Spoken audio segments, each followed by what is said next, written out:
with Elevated Experience Camping at Willey West Campground, where we support Alberta camping and Alberta Glamping.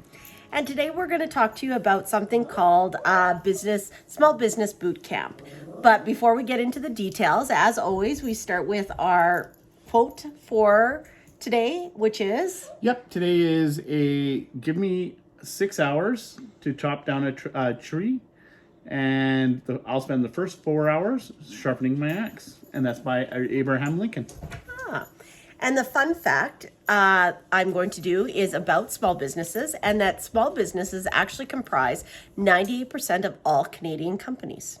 Really so very important. So today we want to talk about the Small Business Bootcamp. As we've mentioned, one of our professionals in our professional team is Spurrell and Associates, and a gentleman by the name of Josh Spurrell, who before, when we were thinking about owning a campground, I was introduced to, and one of the things he said to me is, hey, you should come to this small business boot camp that I put on. And I thought, how interesting, what do we have to lose? And here was one of the most interesting things. Right off the bat, he said it's Saturday at 8 a.m. And so Jason and I have actually attended 3 of these now. And one of the things Josh always says at the beginning of the boot camp is, why do you think I do this at Saturday at 8 a.m.? And the answer always is, because if you can't make it here on a Saturday at 8 a.m. and be on time, I cannot help you be a successful business owner. Which is such a true fact. And at the last business camp, can we talk about that? Is that he actually had a surprise, 2 surprise guests that showed up, and they were ministers. What time did they show up, Carmen? 9, because they couldn't make an 8 o'clock meeting. Yeah. So, anyways, I thought we would start by showing you their lovely book, because the boot camp is a collaboration between Always Booking, Inspired Method Marketing, and Spurrell and Associates, and it's actually called Beat the Odds at Business Bootcamp. And like I said, they specialize in supporting small businesses, and they've definitely supported us. And so we thought we'd take you through kind of the steps or sections that they talk about at this boot camp, and sort of our learnings in each section. So why don't we, Jason, start off with section 1, which is the harsh realities of entrepreneurship. And so one of the things he starts out with are some basic facts that 96% of entrepreneurs fail. That is very correct. Yeah. Yep. And it's often because people just can't scale it. They can't put in the time, effort. They get stuck in their ways. And hard work and dedication. Yeah, it's something that you definitely have, and that you put forward both feet, and you eat, breathe, live, and business, right? Mm-hmm.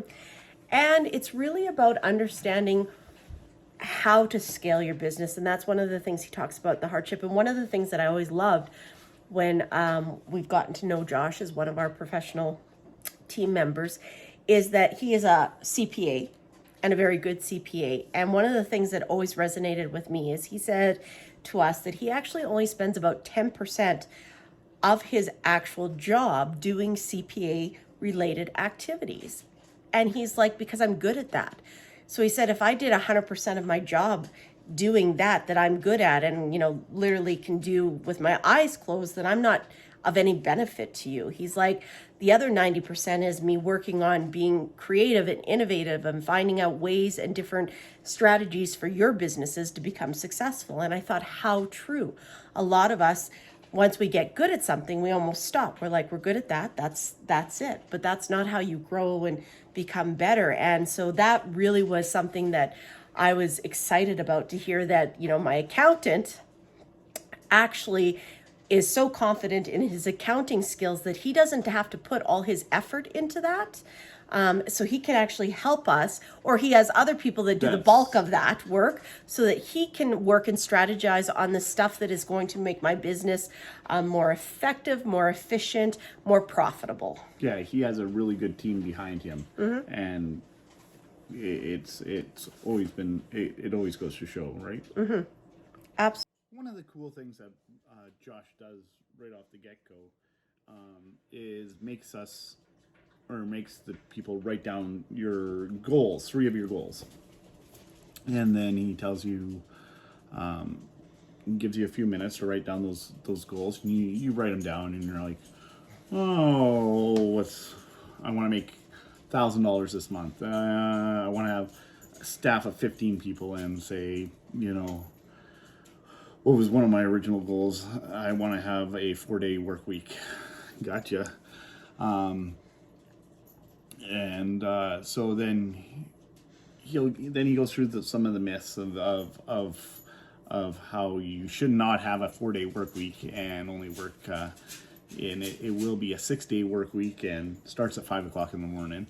But then the really cool thing is he tells us to grab that piece of paper and then rip it. And you're like, what? And then he says, rip it again. And you're like, oh, those goes my goals. And he says, rip it again. And it really puts into your brain the next part is that whatever goals you had were not big enough. And he always wants you to dream further and further and further ahead. And push yourself. And push that envelope. So if you thought you could make $1,000, why not $10,000, right? Or $50,000, right? And that's what he wants you to get through, is that what you think you're worth and your potential is to push it almost so much further ahead than what your goals are. Awesome. So that's kind of going to sum up the first section about the realities of being an entrepreneur, that it isn't a 4-day work week and financial freedom and sleeping in, and that it's hard work.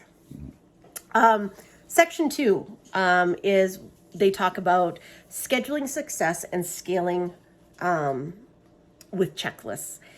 And so this section is they really talk, it's kind of like the organization or the foundation, the backbone of your company. Scheduling. So one of the things that Josh and his teams show us is that you should take your Outlook calendar on your phone, on your computer, everywhere, and you should actually block off times and have a schedule and stick to it if you really want to be a successful entrepreneur. And I can admit, this is probably, in all the stuff we've learned with Josh and his teams, this is the hardest one for us. Because I usually like to have my hands in a lot of fires, and I'm going to make excuses here, which I can't, it's just one thing that we've really struggled with. And we're working on it, even in this video. Doing this video, we're trying to set times when we're doing certain things to really work on scheduling. Because he says that if you get pulled in all these different directions and don't have slotted, scheduled time to do things, that's when things get really unruly in your organization. So for example, if you constantly are answering the phone, this is the easiest one, and meeting the customer's needs, every time the phone, and you pick it up every time it rings, you get nothing done because you're just running around and doing this. But if you block off a time when you can actually give them 100%, you will be much more effective. And if you actually set up your processes in a way that a lot of their answers or questions can be answered without you even having to pick up the phone, that's even better. And that means that you've done even a better job of building a foundation in your organization. And the best example I can give to you on that is Josh doesn't take calls from his clients. We talk to Josh in our meetings that we see with him when we schedule our meetings to talk about the business. But he has a great team under him that are effective and answer the calls when I call. And I call a lot because I have a lot of questions about accounting. I have a lot of questions about creative things to do. And, but I don't need to talk to Josh directly because he's created a team that can support and so that he can do the stuff that he needs to do to make us all successful. Yeah, and one of you were talking about the phone calls there, and he does mention in the boot camp, it takes 26 minutes for every hour if you get called off a task to get back refocused, and so that way when you block off that time, it should just be for that time. Mm-hmm. And then the other really big thing that he talks about is checklists. Have yourself organized so that you are clear, concise on all the activities that you and your staff do.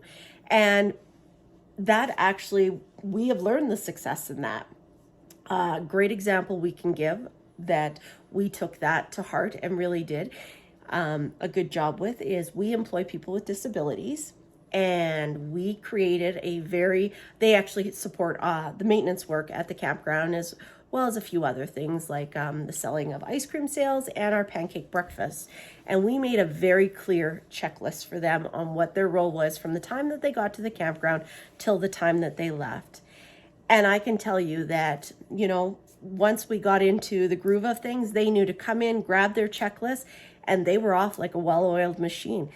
And that checklist would come back complete, and they knew what they were supposed to do, and it was done very well. And it was actually something that, takes a little bit of time up front to really make sure that you have all the pieces that you need in a proper checklist. But once you've established that, the freedom it gives you that you don't have to constantly be following up or telling people the same thing over and over again is well worth it. Yeah, and I think you also made checklists there was a checklist for everything from all the staff to even to how you answer a telephone. Mm-hmm. Right? Absolutely. So the next section they go into, section 3, is making sure you have enough cash for life and ensure you pay the least amount of tax, which of course I think for everybody is always a goal. None of us want to pay taxes, correct? Correct. Yeah. So what are some of the key points that he likes to bring up in this area? As a business, you should keep your personal stuff separate from your business stuff. So you have to have a clear divided line. So no crossing over your personal expenses, blah, blah, blah. But you want to have separate bank accounts. You want to have a separate credit card. It doesn't have to be in your business name, but as long as all your business stuff goes on one credit card, that is very key. And it's separate from your personal, so that you get that very clear division between the two entities. Mm-hmm. And one of the other things that Josh really emphasizes on in this section is the fact that even though this is about boot camp for small businesses, you have to know what your actual personal spending is monthly, yearly. That is what your monthly, money going out for your personal life as well as your assets, and really have a clear understanding of what money you have that's sort of expendable or not expendable in your personal life. Because if you do not have a good understanding of how your personal money works, it will be very hard or difficult for you to understand how your business money works, as well as what kind of risk you can absorb where your personal life may have to carry the business. Yeah, and that if you have to draw off, anytime you have to draw personal money or personal funds, so for your off your business, it is taxed so high. So for every $100, you have to make $4,000, right? Because it's $1,000. Sorry, for every $1,000, you have to make $4,000 in your business after taxes and all that. So he shows you that's really important that you get that concept of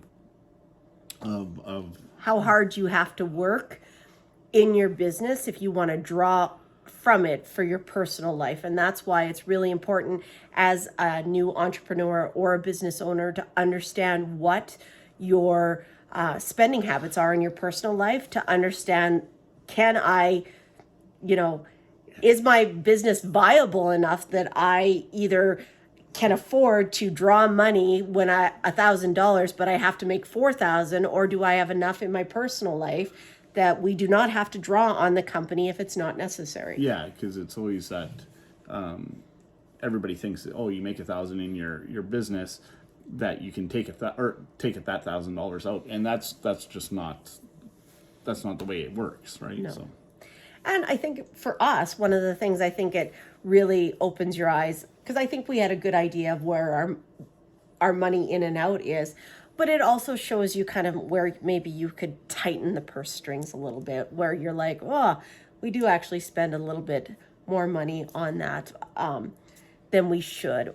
And he has a couple great people that come and talk in this area, and one of the gentlemen that talks in this area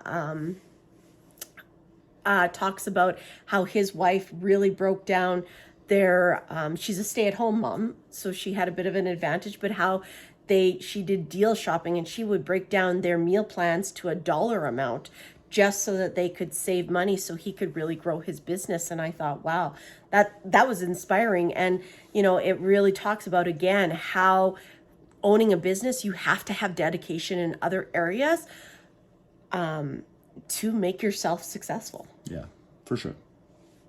So now we're ready to go on to section 4, which is 4-hour business planning and accounting made simple.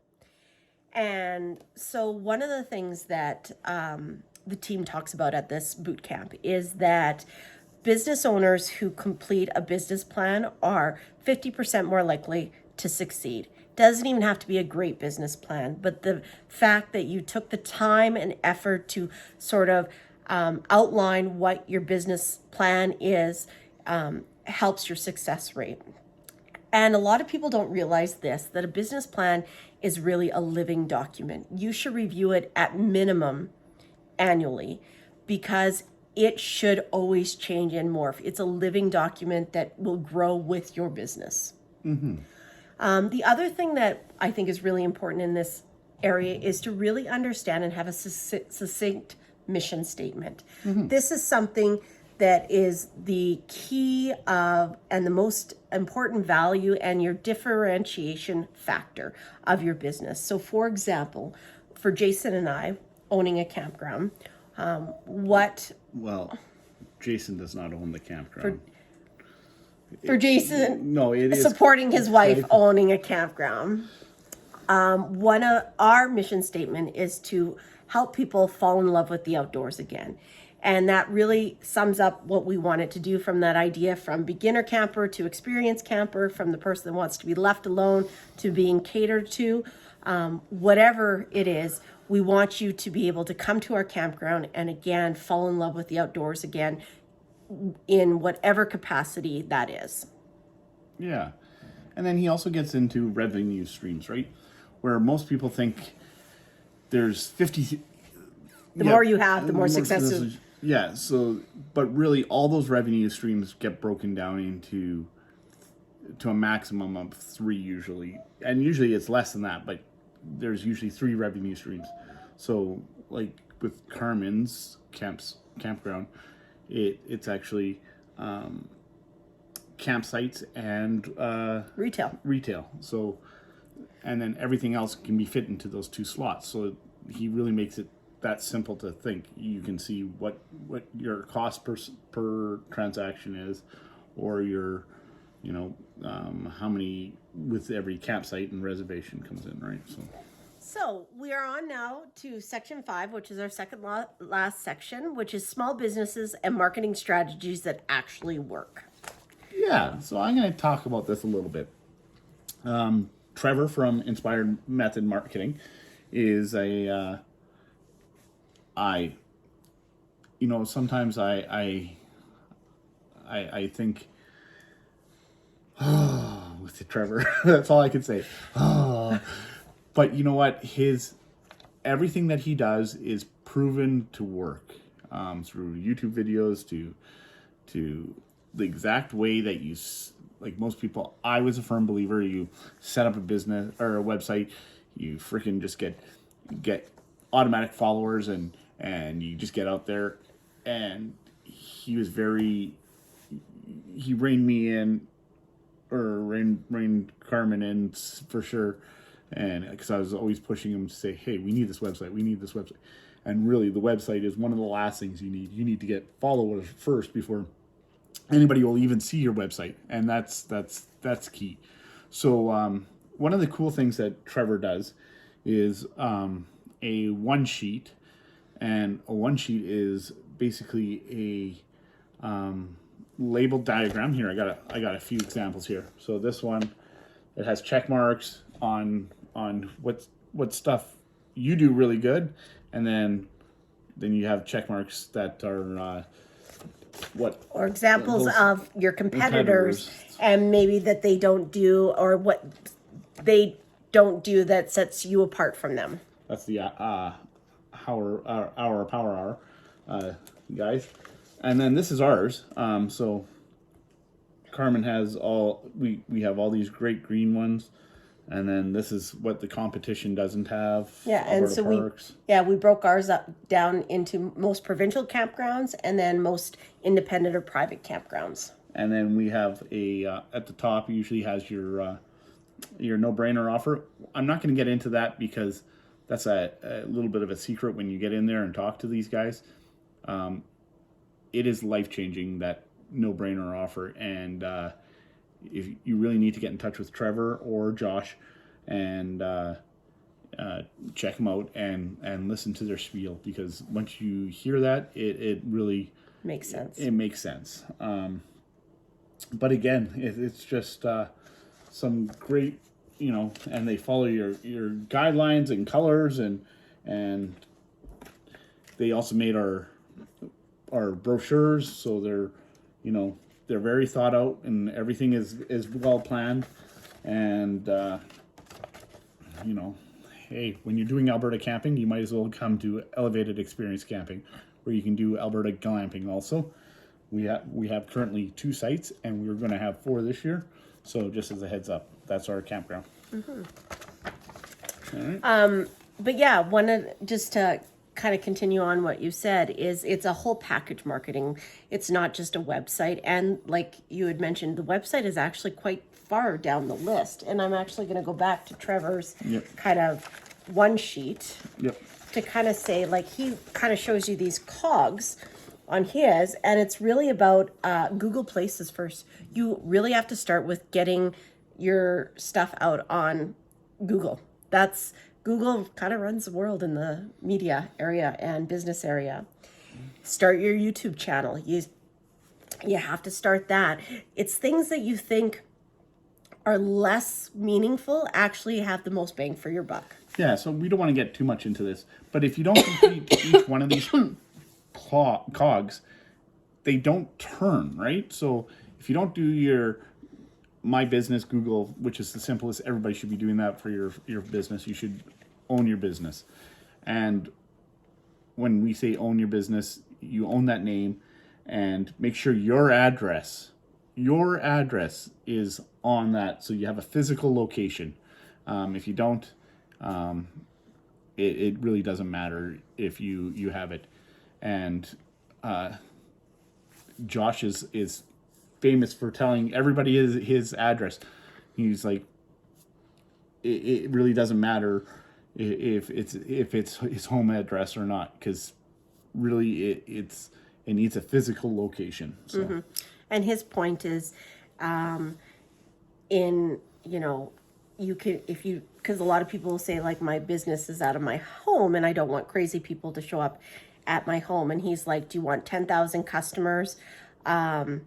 Or do you want one crazy person in 10 years showing up at your house? And it's a great point, because I'm sure all of us have had random people show up at our house and we're like, wow, I hope they never come back, where we all want customers. And so he says, really, the likelihood of he says he has more people come up to him in his personal residence wanting accounting and small business advice, at which point he directs them to book an appointment, than ever he fears or has even had somebody that he didn't want at his home address. Perfect.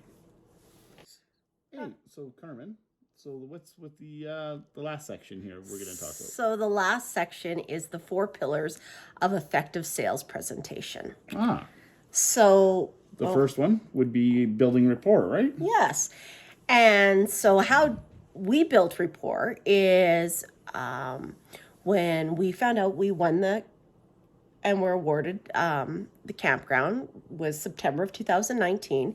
And then through the Christmas break of 2019, between Christmas and New Year's, we went around to all the local businesses, as many as we could get in, and we went and introduced ourselves, introduced the campground, the concepts, all those kind of things, and just talk to the community. So they talked about the top 100, so that's what we were doing, is talking to our top 100, right? Yep, absolutely. Perfect. And then the second one is to establish needs. And how we did that is we asked actually the people that we talked to, like, what does this community need? What, as a camper, or even if you're not a camper, if you were to become a camper, what do you need to have at that campground to make it somewhere where you would want to come again and again and again? So kind of like Alberta glamping? Yes. Or how was doing some more Alberta camping? Yeah. Oh, perfect. Absolutely. And then the third thing they talk about is to present the benefits. And that's really where we took our one sheet around and we were able to tell people about some of the things that we were doing different that would benefit their camping experience, like having freshly made pizza deliveries on the weekends, like having all deliveries done to your campsite. Yeah, so talk about that, because at your campground there is an app that you can get on your phone. Yeah. So once people come in and are booked in and they get to the campground and we confirm their reservation, they have access to an app on their phone. And what that does is it gets you into everything that we sell at the campground, whether that be rentals, whether it be retail sales, whether it be pizza deliveries. And so wherever they are in the campground, at their fingertips on their phone, they can pick a product or a rental.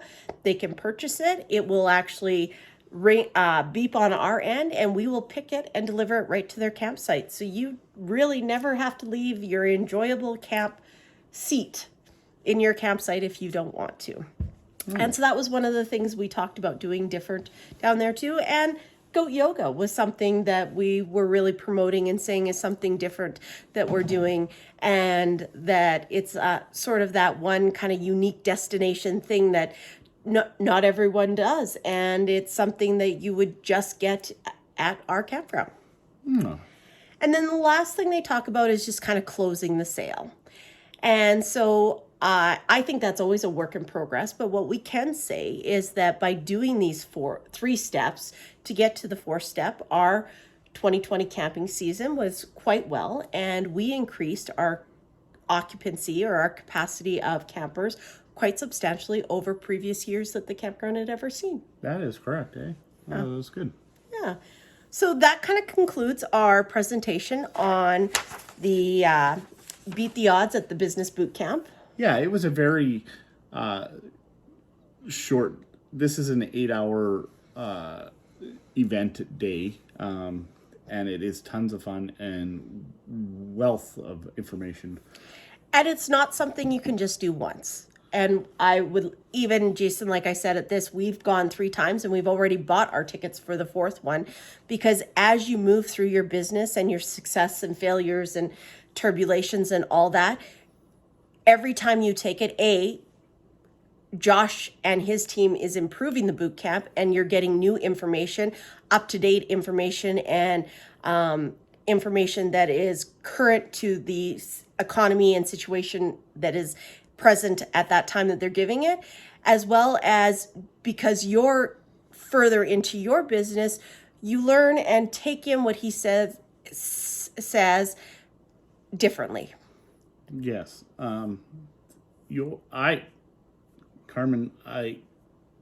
We have struggled with the scheduling, and maybe fourth time is the charm, eh? Yeah.